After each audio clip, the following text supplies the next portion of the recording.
Ayun, another day, another car problem. So, mga sir, meron tayo ng Toyota Vios. So, ang problema nito is merong back pressure sa makina, sa cooling system. So, ngayon, check muna natin yung thermostat para sa ating initial diagnosis niya. Pero, yun nga na, kahit alam na natin yung problema, so bigyan pa rin natin ng customer ng mga additional na hindi wag natin tumbukin yung pinaka major na problema.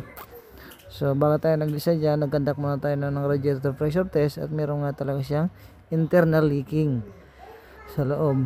Ngayon explain natin sa customer na meron nga talaga ang internal leaking sa loob at mga possible cause na pwedeng check natin muna yung water pump at saka yung condition ng thermostat para malaman ni customer. So ayan po, forward na natin itong video para mas madali tayo. Sa pagtanggal naman ng thermostat ay nandun siya sa ilalim ng alternator, yung mga BIOS na to.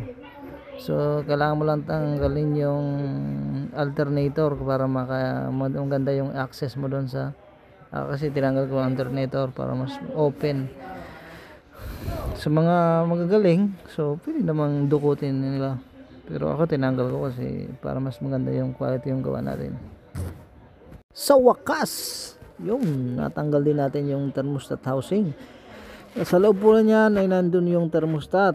So tatanggalin natin yan para test. So ayan po.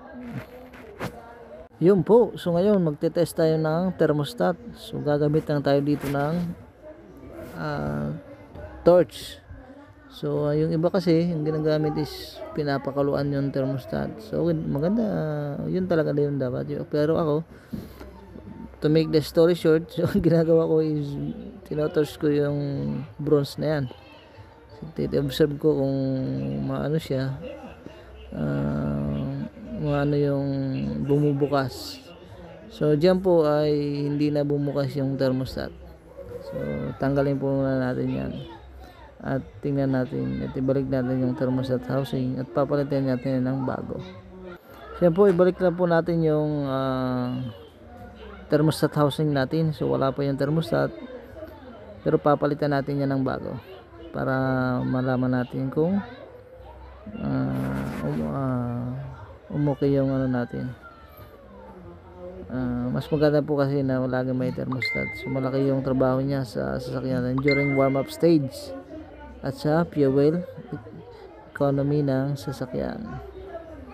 Ayun po, so lagyan na natin ng tubig para testingin natin kung wala na yung mga back pressure o bubbles.